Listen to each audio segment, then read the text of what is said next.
नमः शिवाय। किसी नगर में एक साहूकार रहता था। वह भगवान शिव और माता पार्वती की पूजा करता और भगवान शंकर का अभिषेक करता था।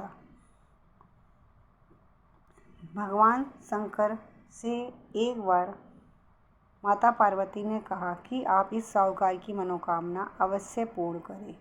इस पर भगवान भोलेनाथ ने कहा, हे प्रिय, इस संसार में सभी को अपने कर्मों का फल मिलता है और जिसके भाग में जो हो उसे भोगना पड़ता है। लेकिन माता पार्वती ने बार बार आग्रह की। इस पर भगवान भोलेनाथ साहूकार के सपने में आए और उससे कहा कि मैं तेरी पूजा से प्रसन्न हूँ, इसलिए मैं तुम्हें आशीर्वाद देता हूँ कि तुम्हारे यहाँ एक पुत्र का जन्म होगा। भगवान के वरदान स्वरूप उसके यहाँ एक पुत्र का जन्म हुआ।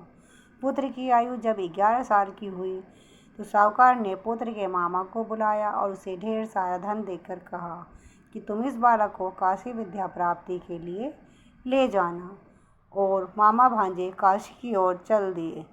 चलते चलते वह एक नगर में पहुँचे जहाँ एक राजकुमारी का विवाह हो रहा था।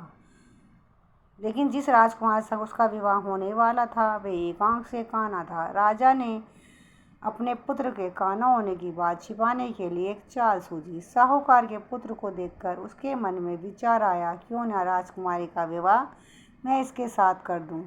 और उसने वैसा ही किया। उन्होंने राजकुमारी का विवाह साहूकार के बेटे के साथ कर दिया। लेकिन साहूकार का बेटा बड़ा ईमानदार था। उसने अवसर पाकर राजकुमारी के चुन्नी पर लिखा कि तुम्हारा विवाह मेरे साथ हुआ है, लेकिन जिसके साथ तुम्हें भेजा जाएगा वह काना है। राजकुमारी ने बात अपने पिता को बताई। उधर मामा भांजे काशी की ओर चल दिए। चलते चलते लड़के ने अपने मामा से कहा, मेरी तबीयत ठीक नहीं है। मामा ने कहा, तुम अंदर जाओ, सो जाओ। वह अंदर गया और कुछ ही क्षण में उसके प्राण निकल गए। मृत भांजे को देखकर उसके मामा रोने लगे। क्योंकि बाहर ब्राह्मण भोजन कर रहे थे तो वह चुपचाप गए। उन्होंने यज्ञ समाप्त किया, ब्राह्मण को भोजन कराया और फिर आकर रोने लगे। उनके रोने का स्वर सुनकर माता पार्वती ने भोले बाबा से अंदर जाने का आग्रह किया। वह अंदर गए तो माता पार्वती ने उस बालक को देखते ही कहा कि ये तो आपके वरदान स्वरूप उत्पन्न हुआ था, आप इसे और अधिक आयु दें। इस पर भगवान भोलेनाथ ने उसे जीवित कर दिया और दीर्घायु होने का वरदान देकर चले गए।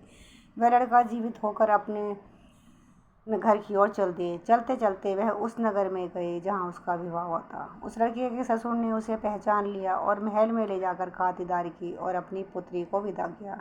इधर साहूकार उसकी पत्नी ने प्रण कर रखा था, यदि उन्हें अपने बेटे की मृत्यु का समाचार मिला तो वह अपने प्राण त्याग देंगे।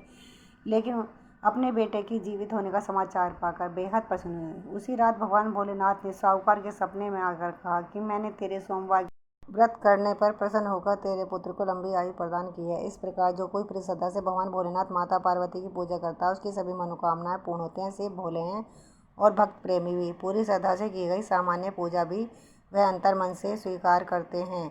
ओम नमो पार्वते पतये नमः। हर हर महादेव, हर हर महादेव, हर हर महादेव।